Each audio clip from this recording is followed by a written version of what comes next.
अच्छा, शुरू में तो मुझे समझ ही नहीं आ रही थी कि हमने किया क्या ऐसा जो हमारे साथ ये हो रहा है। वो एक क्या कहते हैं, रियलाइजेशन नहीं हो रही थी, एक बड़ी ना शौक की कैफियत में थे।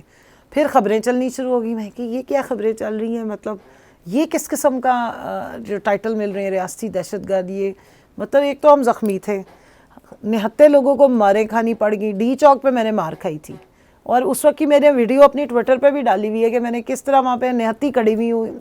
और उसके बाद अब आप सोचें कि मेरे ऊपर जो केसेस बने हैं जी, मेट्रो जला दी, मेट्रो उठा ली, वो सरगोदे में भी जाके कुछ कर आई, मियाँ वाली में भी जाके कर आई, फैसलाबाद में वो कोई ऑफिस है खैर से, उधर भी जो है वो मेरे ज़िम्मे लगा हुआ है। फिर कोई मैं साजिश में भी शामिल थी, और ऐसे ऐसे मतलब मैं हैरान हो रही थी कि यार मैं इतनी बड़ी सुपर वुमेन हूँ कि मैं एट ए टाइम हर जगह पे थी, और ये मैं करती किस वक्त रही हूँ।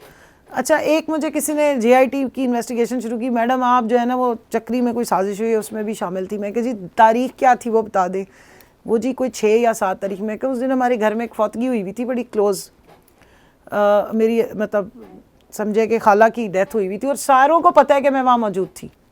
फिर उन्होंने मुझसे पूछा, मैं कहा मेरी लोकेशन निकलवा लें आपको तसल्ली हो जाएगी। उन्होंने कहा जी ये तो एक कार्रवाई है, ये हमने करनी है। अब पता सबको है। अब देखें, मैं यहाँ ज़रूर कहूँगी कि आलिया और सनम के साथ जो अब ये जुल्म कर रहे हैं कि सरगोदा की जेल में ले जाके उनको इतने बुरे हालात में रखा है।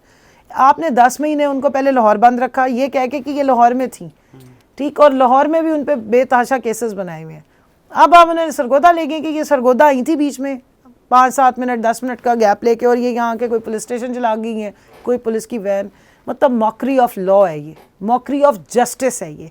और इसकी वजह से बैड पैच आया वो ना, और आपके मुल्क में इंसाफ का निज़ाम ठीक हो तो आपको बुरा नहीं लगता।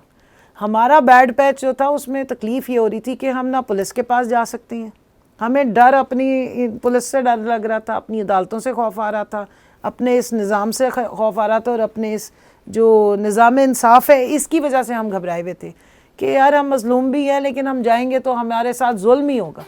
सो ये वाली जो बैड पैच है ना, इसकी तकलीफ़ बहुत ज़्यादा होती है, लेकिन फिर साथ रियलाइजेशन भी होती है कि अगर हमारे साथ ये सब कुछ हो रहा है तो पता नहीं आम बेचारा गरीब बंदा, उसके हिरन को हाथी कैसे बना दिया जाता है। वो आपने भी सुना होगा बचपन में किस्सा, ये हिरन चीखे मार के कह रहे हैं हाँ मैं ही हाथी हूँ, मैं ही, हमारा भी वही हाल उन्होंने किया हुआ है, हम भी हिरन थे तो हाथी बने हुए हैं इस वक्त। लेकिन कोई बात नहीं, यही स्ट्रगल है बेसिकली, इसी की ही स्ट्रगल थी कि यही चेंज होना चाहिए, और तहरीक और इंसाफ की तहरीक का में आने का मकसद भी यही था।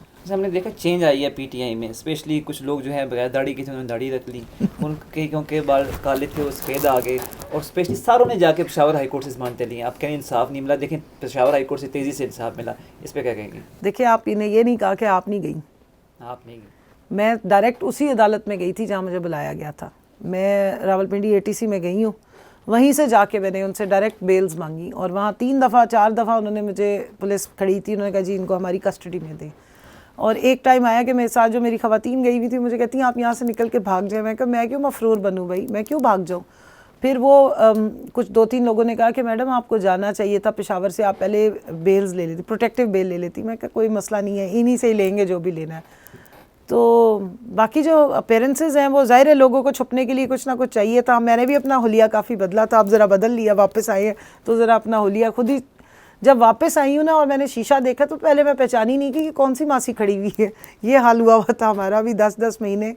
और एक शाकिर मैं आपको बताऊँ ऑनेस्टली, लोगों से ना काफ़ी अरसा इंटरेक्ट नहीं किया, और एक फोबिया सा डेवलप हो गया था कि किसी से मिलेंगे तो ये हमें पकड़वा देंगे। उसको ओवरकम करने में टाइम लगा है। 8 फरवरी वॉज द फर्स्ट डेट कि मैं ओपनली पब्लिक में सामने आ गई।